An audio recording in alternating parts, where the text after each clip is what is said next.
With his young presidency bogged down in a series of mostly self-inflicted crises, the bar for Trump's whirlwind global tour was set so low that if he gets through it with only a handful of minor international incidents, it will be considered a success by many observers. After Trump delivered a somnolent reading of a tepid speech to Muslim leaders in Riyadh on Sunday, an address that literally put Commerce Secretary Wilbur Ross to sleep, veteran CBS broadcaster Bob Schieffer said that Trump helped himself today because he didn't sound like the guy at the end of the bar popping off.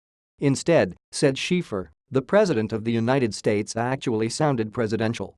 And it's true that Trump didn't go to Saudi Arabia and say "I think Islam hates us" or "they're sick people" or recount his phony story about John Pershing killing Muslims with bullets dipped in pig's blood. As Schieffer put it, no tweets today, but a dignified speech. But let's not grade a guy holding the nuclear codes on a curve. 3 days into the trip, and Trump's already showed the world that the United States is being governed by a brittle man-child. And if he manages to get through it without causing a major international incident, it will only be because foreign leaders have done a competent job dumbing down any complex diplomatic issues that may arise and feeding the insatiable ego of our embarrassment-in-chief. Prior to the trip, foreign diplomats advised their governments to speak slowly to Trump and make sure to use only small words.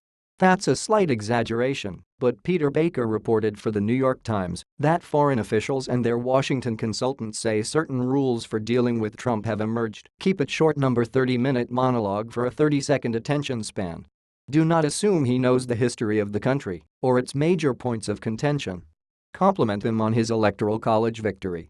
Contrast him favorably with President Barack Obama. Do not get hung up on whatever was said during the campaign. Stay in regular touch. The rest of the world appears to have concluded that our president is an idiot.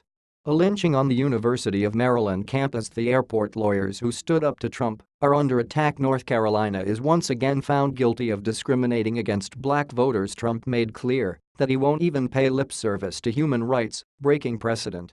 Anyone who has traveled with small children can tell you that being in unfamiliar places can be stressful. You have to do whatever you can to make them feel like home. Make sure to pack their blankets and bring along their usual snacks. And so it is, apparently, with at least one 71-year-old real estate tycoon. The AP's Julie Pace reported that White House aides were on edge about how the president would take to grueling pressures of foreign travel, the time zone changes, the unfamiliar hotels, the local delicacies. As a result, there's been a worldwide effort to accommodate America's homebody president, which includes serving him well-done steaks slathered in ketchup wherever he goes.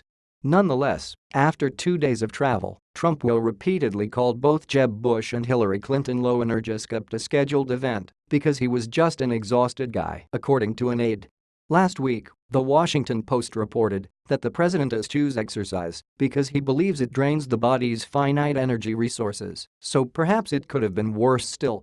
In any event, NATO is scrambling to tailor its upcoming meeting to avoid taxing President Donald Trump's notoriously short attention span, according to Foreign Policy, and Trump cancelled a planned trip to Masada, ancient fortifications where Jews faced off against the Roman army 2,000 years ago, because the Israeli military wouldn't let him land a helicopter on the fragile archaeological site.